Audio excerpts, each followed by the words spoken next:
By the end of October, the rain had come, falling heavily upon the 6-inch layer of dust, which had had its own way for more than 2 months. At first, the rain had merely splotched the dust, which seemed to be rejoicing in its own resiliency and laughing at the heavy drops thudding against it. But eventually, the dust was forced to surrender to the mastery of the rain, and it churned into a fine red mud that oozed between our toes and slopped against our ankles as we marched miserably to and from school. Lots of personification there. To shield us from the rain, Mama issued us dried calfskins, which we flung over our heads and shoulders like stiff cloaks. We were not very fond of the skins, for once they were wet, they emitted a musty odor which seeped into our clothing and clung to our skins. We preferred to do without them. Unfortunately, Mama cared very little about what we preferred. Since we usually left for school after Mama, we solved this problem by dutifully cloaking ourselves with the skins before leaving home. As soon as we were beyond Big Ma's eagle eyes, we threw off the cloaks and depended upon the overhanging limbs of the forest trees to keep us dry. Once at school, we donned the cloaks again and marched into our respective classrooms properly attired. If we had been faced only with the prospect of the rain soaking through our clothing each morning and evening, we could have more easily endured the journey between home and school. But as it was, we also had to worry about the Jefferson Davis school bus zooming from behind and splashing us with the murky waters of the road. Knowing that the bus driver liked to entertain his passengers by sending us slipping along the road to the almost inaccessible forest banks washed to a smooth baldness by the constant rains, we continuously looked over our shoulders when we were between the two crossroads so that we could reach the bank before the bus was upon us. But sometimes the rain pounded so heavily that it was all we could do to stay upright, and we did not look back as often nor listen as carefully as we should. We consequently found ourselves comical objects to cruel eyes that gave no thought to our misery. No one was more angered by this humiliation than Little Man. Although he had asked Mama after the first day of school why Jefferson Davis had 2 buses and Great Faith had none, he had never been totally satisfied by her answer. She'd explained to him, as she had explained to Christopher John the year before and me 2 years before that the county did not provide buses for its black students. In fact, she said, the county provided very little, and much of the money which supported the black schools came from the black churches. Great Faith Church just could not afford a bus, so therefore we had to walk. This information cut deeply into Little Man's brain, and each day when he found his clean clothes splashed red by the school bus, he became more and more embittered until finally one day he stomped angrily into the kitchen and exploded. "They done it again, Big Ma! Just look at my clothes!" Big Ma clucked her tongue as she surveyed us. "Well, go on and get out of 'em, honey, and wash 'em out. All y'all, get out of them clothes and dry yourselves," she said, turning back to the huge iron-bellied stove to stir her stew. "But Big Ma, it ain't fair," wailed Little Man. "It just ain't fair." Stacy and Christopher John left to change into their work clothes, but Little Man sat on the side bench looking totally dejected as he gazed at his pale blue pants crusted with mud from the knees down. Although each night Big Ma prepared a pot of hot soapy water for him to wash out his clothing, each day he arrived home looking as if his pants had not been washed in more than a month. Big Ma was not one for coddling any of us, but now she turned from the stove and, wiping her hands on her long white apron, sat down on the bench and put her arm around Little Man. "Now look here, baby. It ain't the end of the world. Lord, child, don't you know one day the sun'll shine again and you won't get muddy no more?" "But Big Ma," Little Man protested, "if'n that old bus driver would slow down, I wouldn't get muddy." And then he frowned deeply and added, "Or if'n we had a bus like theirs." "Well, he don't, and you don't," Big Ma said, getting up. "No ain't use frettin' about it. One day you'll have plenty of clothes and maybe even a car of your own to ride round in. So don't you pay no mind to them ignorant white folks.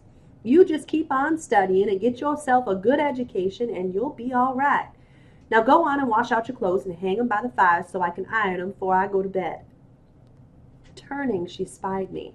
"Cassie, what you want, girl? Go change into your pants and hurry on back here so's you can help me with this supper on the table time your mama get home." That night, when I was snug in the deep feathery bed beside Big Ma, the tat-tat of the rain against the tin roof changed to a deafening roar that sounded as if thousands of giant rocks were being hurled against the earth. Nice simile. By morning, the heavy rain had become a drizzle, but the earth was badly soddened from the night's downpour. High rivers of muddy water flowed in the deep gullies and wide lakes shimmered on the roads. As we set out for school, the whiteness of the sun attempted to penetrate the storm clouds, but by the time we had turned north toward the second crossing, it had given up, slinking meekly behind the blackening clouds. Soon the thunder rolled across the sky and the rain fell like hail upon our bent heads. "Ah, shoot! I sure am getting tired of this mess," complained TJ. And no one else said a word. We were listening for the bus.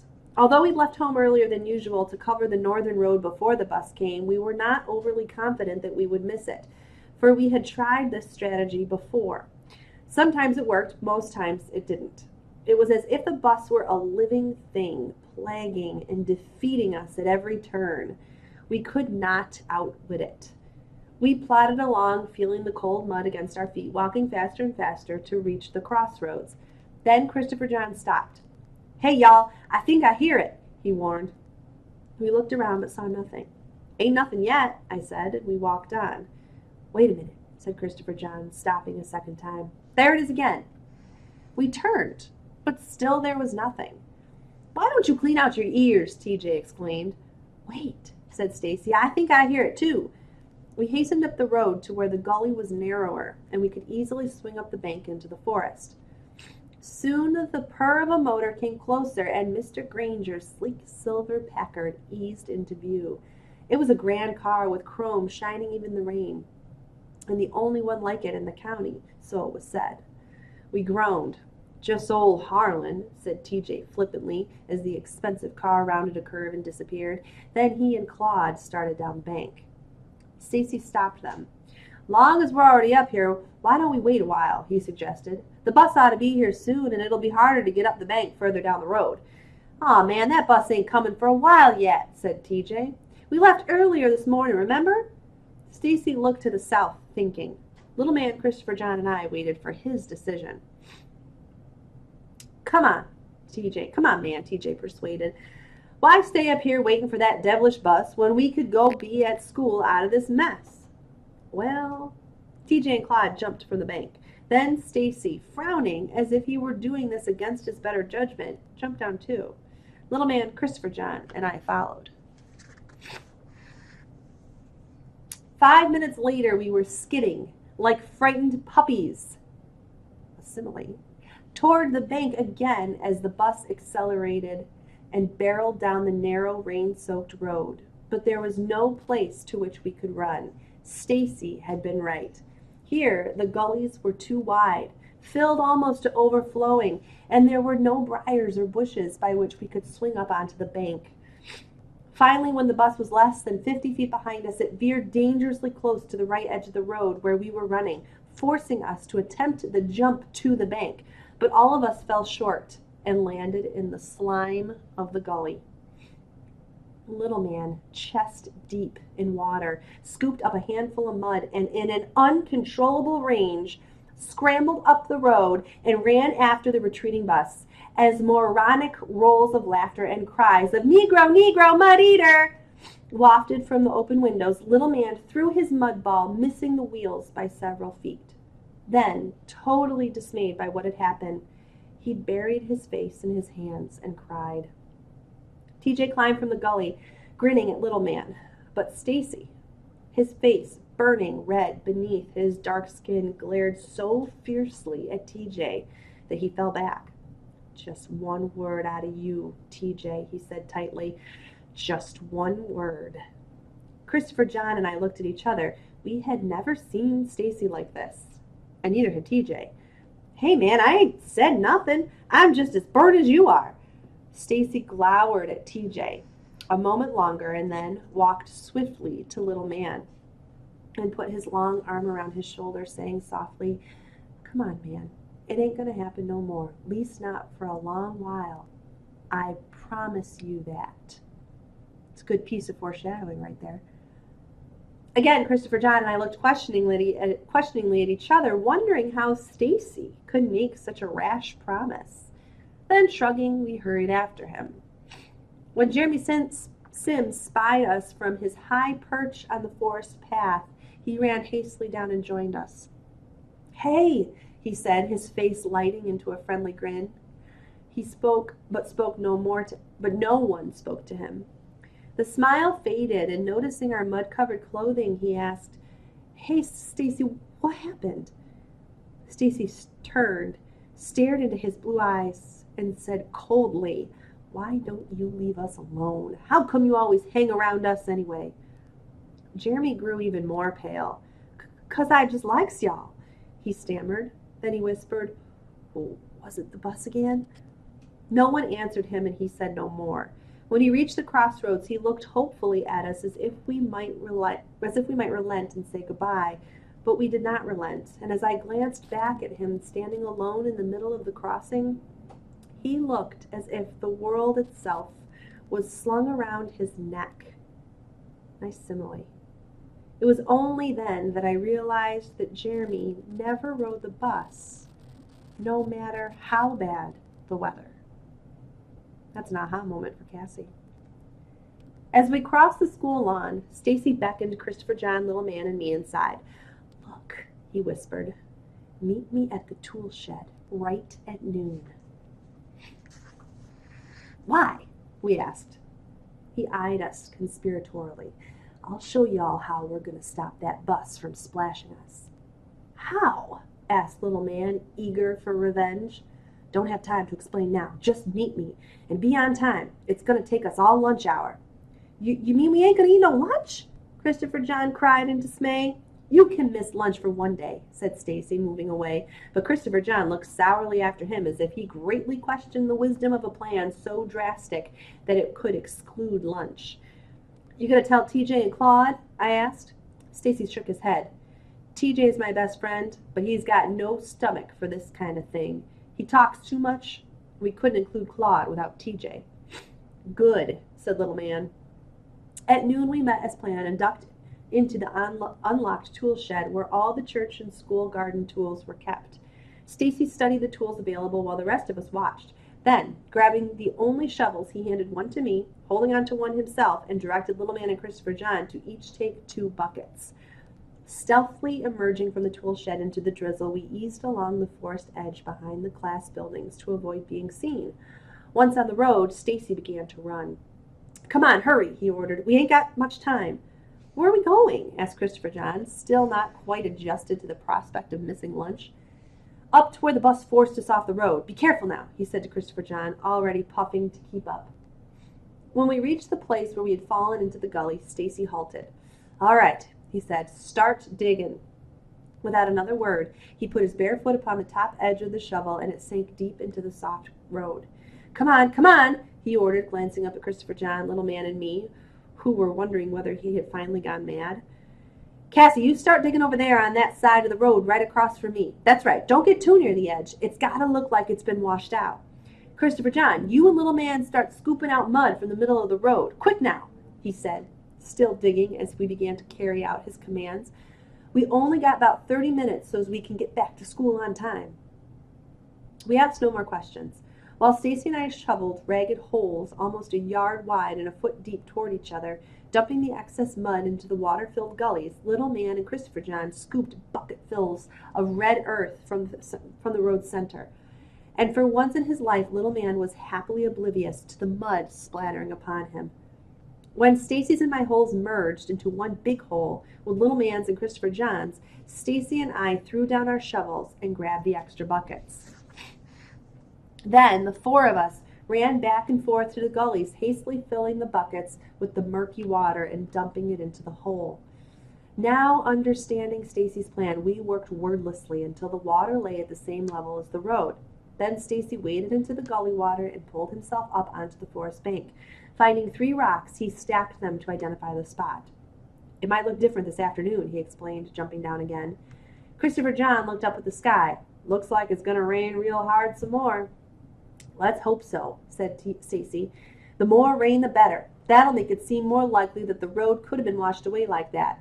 It'll also keep cars and wagons away." He looked around, surveying the road. "And let's hope don't nothing come along for that bus. Let's go." Quickly, we gathered our buckets and shovels and hurried back to school. After returning the tools to the tool shed, we stopped at the well to wash the mud from our arms and feet, and then rushed into our classes, hoping that the mud caked on our clothes would go unnoticed.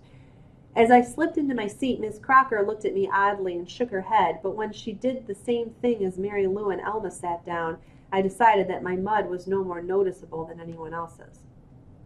Soon after I'd settled down to the boredom of Miss Crocker, the rain began to pound down again, hammering with great intensity upon the tin roof.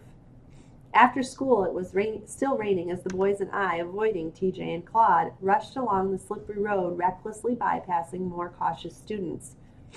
"You think we'll get there in time to see, Stacy?" I asked. "We should. They stay in school 15 minutes longer than we do, and it always takes them a few minutes to load up." When we reached the crossing, we glanced toward Jefferson Davis. The buses were there, but the students had not been dismissed. We hastened on. Expecting to see the yard-wide ditch we had dug at noon, we were not prepared for the 12-foot lake which glimmered up at us. "Holy smokes, what happened?" I exclaimed. "The rain," Stacy said. "Quick, up on the bank." Eagerly, we settled onto the muddy forest floor and waited. "Hey, Stacy," I said, "won't that big a puddle make that old driver cautious?" Stacy frowned and then said uncertainly, "I don't know. Hope not. There's big puddles down the road that ain't deep, just water heavy." "If I was to be walking out there when the bus comes, that old bus driver would be sure to speed up so he could splash me," I suggested. "Or maybe me," Little Man volunteered, ready to do anything for his revenge. Stacy thought a moment, but decided against it. "Nah, it's better none of us be on the road when it happens. It might give 'em ideas." "Stacy, what if they find out we done it?" asked Christopher John nervously. "Don't worry, they won't," assured Stacy. "Hey, I think it's coming," whispered Little Man. We flattened ourselves completely and peered through the low bushes. The bus rattled up the road, though not as quickly as we had hoped. It rolled cautiously through a wide puddle some 20 feet ahead. Then, seeming to grow bolder as it approached our man-made lake, it speeded up, spraying the water in high sheets of backward waterfalls into the forest. We could hear the students squealing with delight, but instead of the graceful glide through the puddle that its occupants were expecting, the bus emitted a tremendous crack and careened drunkenly into our trap. For a moment it swayed, and we held our breath, afraid that it would topple over. Then it sputtered a last murmuring protest and died, its left front wheel in our ditch, its right wheel in the gully, like a lopsided billy goat on its knees. Personification and similes galore. We covered our mouths and shook with silent laughter. As the dismayed driver opened the rear emergency exit, the rain poured down upon him in sharp-needled darts. He stood in the doorway, looking down with disbelief at his sunken charge. Then, holding on to the bus, he poked one foot into the water until it was on solid ground before gingerly stepping down. He looked under the bus. He looked at the steaming hood. He looked at the water. And then he scratched his head and cursed. "How bad is it, Mr. Grimes?" a large, freckled-faced boy asked, pushing up one of the cracked windows and sticking out his head. "Can we push it out and fix it?" "Push it out? Fix it?" the bus driver echoed angrily. "I got me a broken axle here and a waterlogged engine. No doubt and no telling what all else. And you talking about fixing it? Y'all come on, get out of there. Y'all gonna have to walk home." "Mr. Grimes," a girl ventured, stepping hesitantly from the rear of the bus, "you gonna be able to pick us up in the morning?" The bus driver stared at her in total disbelief. "Girl, All y'all gonna be walking for at least 2 weeks by the time we get this thing hauled out of here and up to Strawberry to get fixed. Now y'all get on home." He kicked a back tire and added, "And get y'all's daddies to come on up here and give me a hand with this thing." The students turned dismally from the bus. They didn't know how wide the hole actually was. Some of them took a wild guess and tried to jump it, but most of them miscalculated and fell in, to our everlasting delight. Others attempted to hop over the gullies to the forest to bypass the hole. However, we knew from much experience that they would not make it. By the time most of the students managed to get to the other side of the ditch, their clothes were dripping with the weight of the muddy water. No longer laughing, they moved spiritlessly toward their homes, while a disgruntled Mr. Grimes leaned moodily against the raised rear end of the bus. Oh, how sweet was well-maneuvered revenge! With that thought in mind, we quietly eased away and picked our way through the dense forest toward home.